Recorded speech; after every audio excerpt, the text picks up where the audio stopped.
They're like rats in this city, drenched in cheap booze and filth. They just exist, wallowing in their pathetic ordure. Well, guess what? It's time to exterminate them.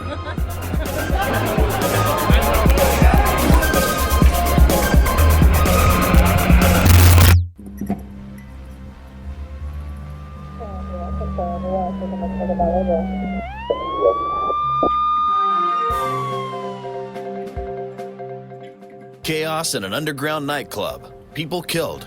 The police suspect a man known as the Party Hard Killer. Dr. McBride, why didn't your therapy help him? My client Darius is insane. He needs psychiatric help. I did everything I could as a therapist. This was only the beginning for the masked killer. Shortly afterward, he chose a new place to hunt. You're watching High Crime. Stay tuned.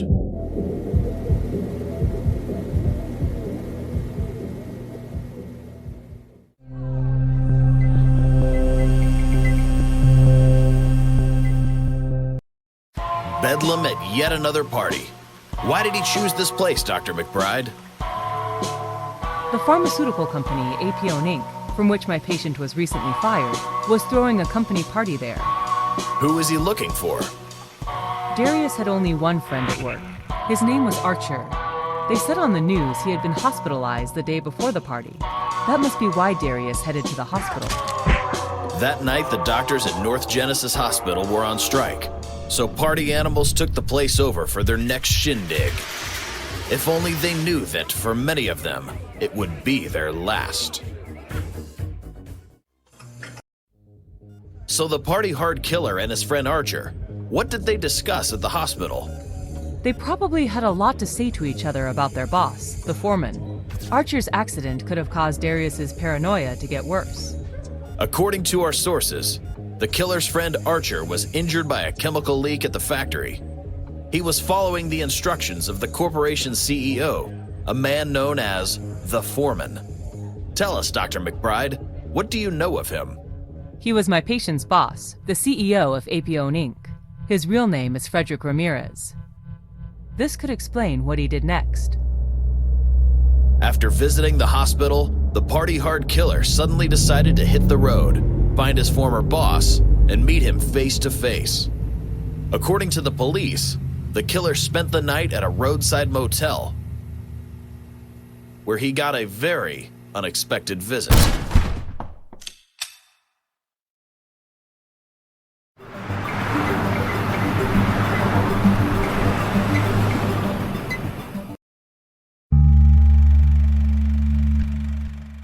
Dr. McBride, in your opinion, what were those thugs after? I suspect that Mr. Ramirez hired them to take my patient out. Well, the police sure looked foolish. A bunch of gangsters caught a serial killer the guardians of law and order had spent more than a decade looking for.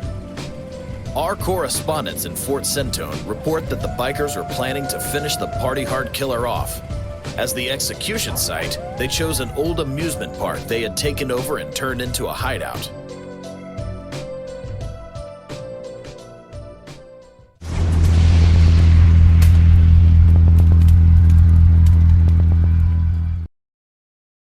How did the subject of today's show manage to take down a whole gang of armed bikers and resume his trip to Fort Centone?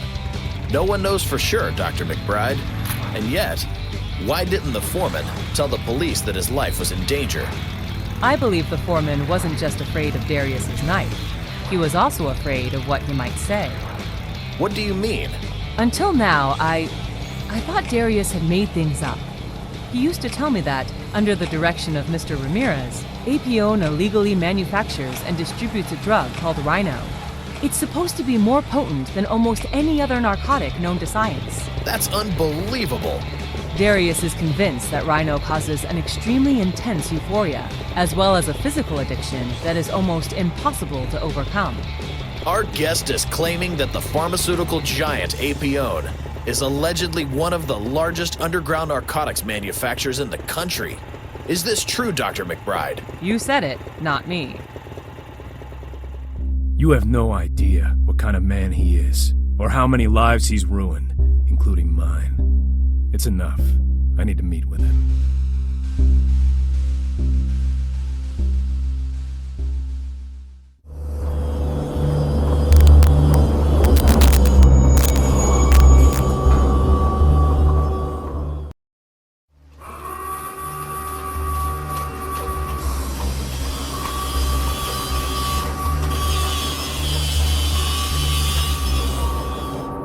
So, Evan, how do you like being a puppet? Evan? What are you talking about, Freddy? It's me, Darius. Has that white crap finally turned your brain to mush? You turned my life to shit. There's no room for loafers at my factory.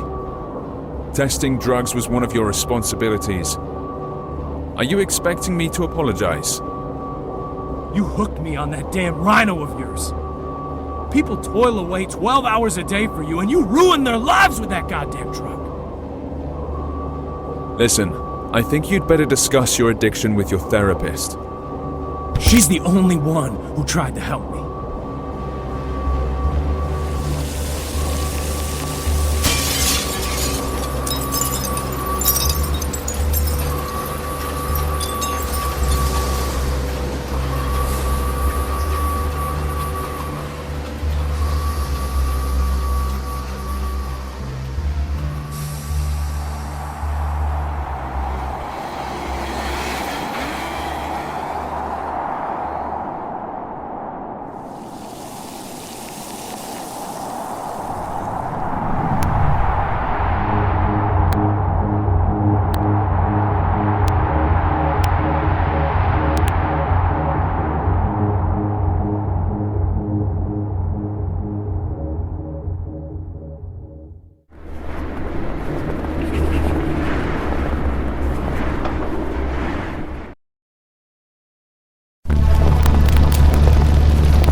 What the hell took you so long? Did you find her?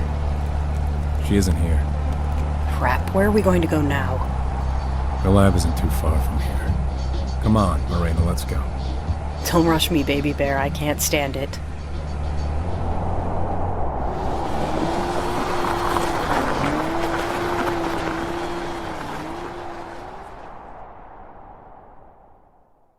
I've got to admit it, Anthony. I overlooked the moment when he met that girlfriend of his, Marina. Was she a bad influence on him, Dr. McBride? I was looking for someone to blame. I was tracking down ones I held responsible for my misery, acting blindly, feeling abandoned, dying of insomnia.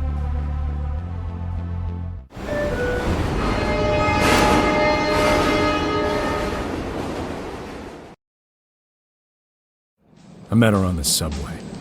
She was wearing faded denim shorts, fishnets, and an eye patch. We stared at each other for quite a while. And then she said something strange to me. She said I smelled like violence. I asked what violence smelled like. She said, melon bubblegum.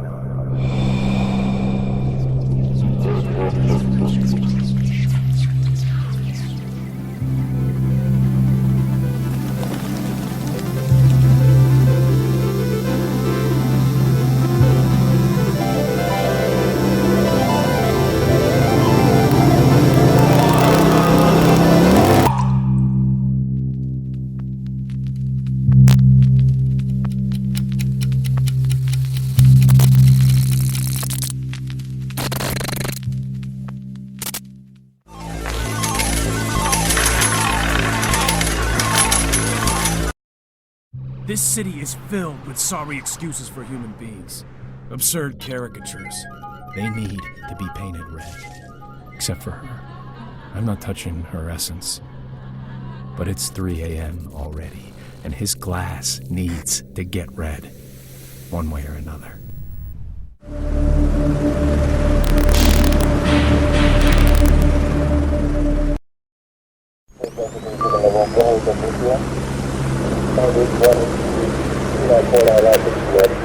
What have you done, baby bear? Oh my god. I'm so tired. Shit. Come on, get up. The cops will be here soon. Why won't they let me sleep, Mar? You need help, baby bear. I found someone who can help you. Come on.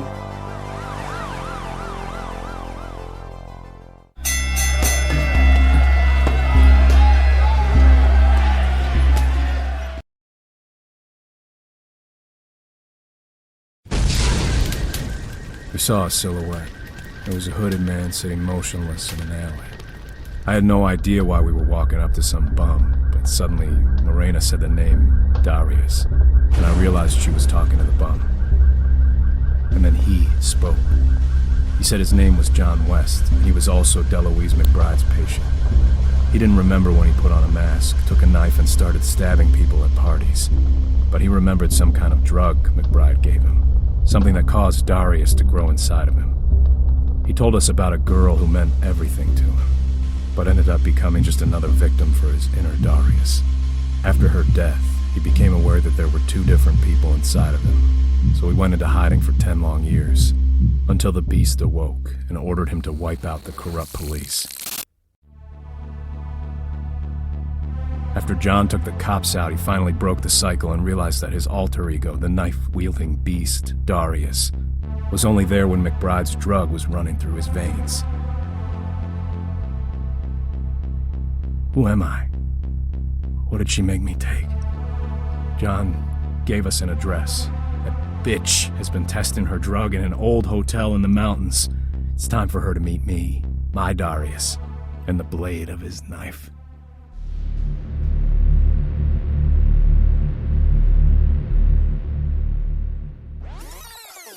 What the hell took you so long? Did you find her?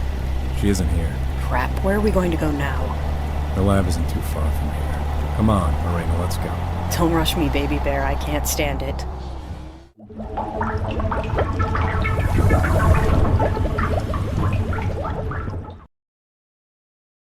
Welcome back to High Crimes. I'm Anthony Adams. Today we're talking about the party hard killer. After his latest killing spree, the state police are desperately trying to figure out where the killer will strike next. What do you think, Dr. McBride? Where is he headed? Listen, how much longer do we have?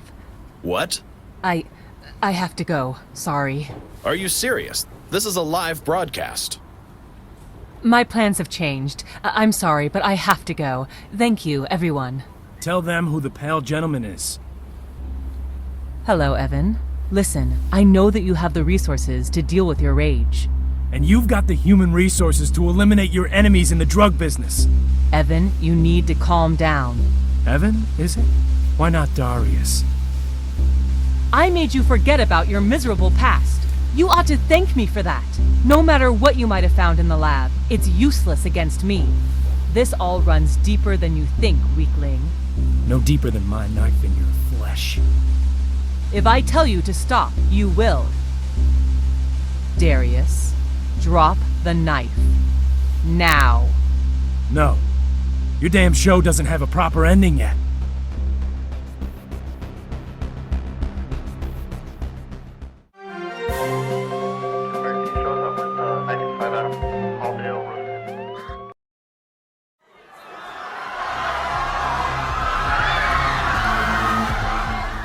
Sooner or later, everyone takes their masks off. Sometimes we put them on voluntarily, and sometimes we're forced to. But only once we get rid of them can our minds be free, even if our bodies are deprived of freedom. He was arrested during a live airing of the talk show High Crimes. The armed perpetrator broke into the studio and engaged in a conflict with the famous psychotherapist, DeLuise McBride. However, the police arrived on the scene before anyone got hurt. Dr. McBride was also arrested on suspicion of manufacturing and distributing narcotics. Evidence of the therapist's involvement in a large drug ring was discovered earlier during the investigation. Both suspects are under guard and awaiting trial. The police have so far been unable to track down the party hard killer's accomplice, 30-year-old Marina Goranova. Her whereabouts remain unknown.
Get out of my circuits.